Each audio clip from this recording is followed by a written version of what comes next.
Bonjour ma petite bombasse, bienvenue sur cette nouvelle vidéo de ma petite addiction, la chaîne spécialement pour les hypersensibles qui veulent se libérer de leurs troubles du comportement alimentaire.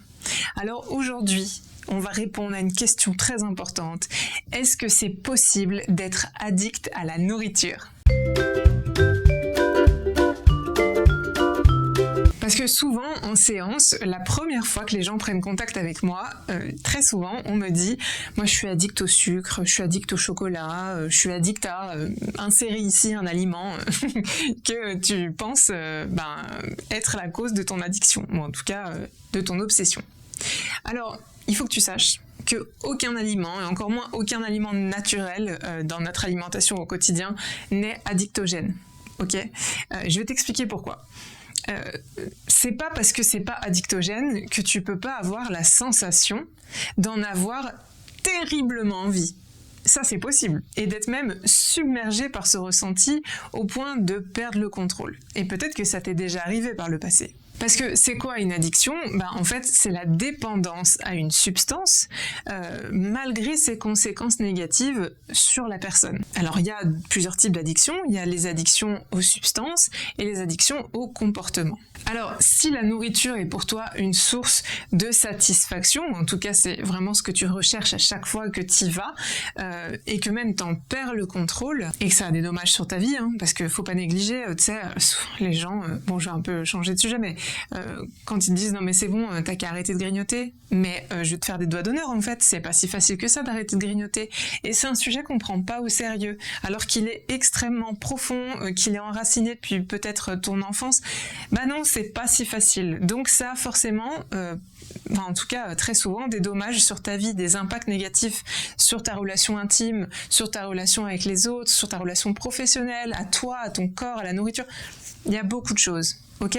Donc c'est possible que la nourriture ce soit une source de gratification, de satisfaction pour toi, mais que t'en perdes le contrôle et que ça ait des impacts négatifs sur ta vie.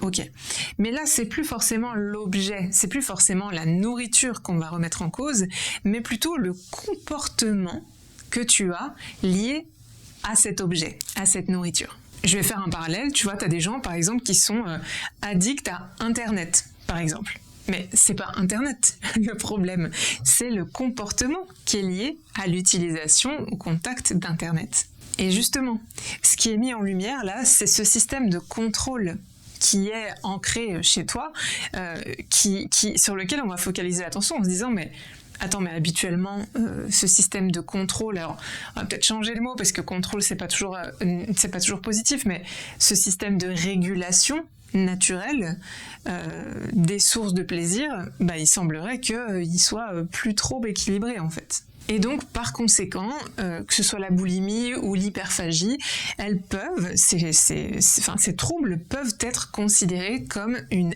addiction comportementale. Donc, c'est pas le sucre le problème, c'est pas le chocolat le problème, c'est ta relation, ton comportement vis-à-vis de cet objet-là. Ok ?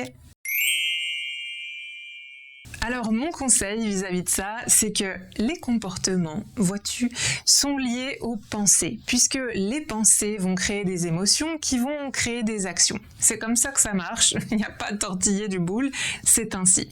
Mais la bonne nouvelle, c'est que si ça part de ta tête, tu as le contrôle dessus. Donc tu pourras influencer tes comportements et te libérer durablement de tes obsessions alimentaires. Parce qu'encore une fois, l'alimentation n'est qu'un symptôme d'un comportement, d'une émotion, d'une perception de l'esprit.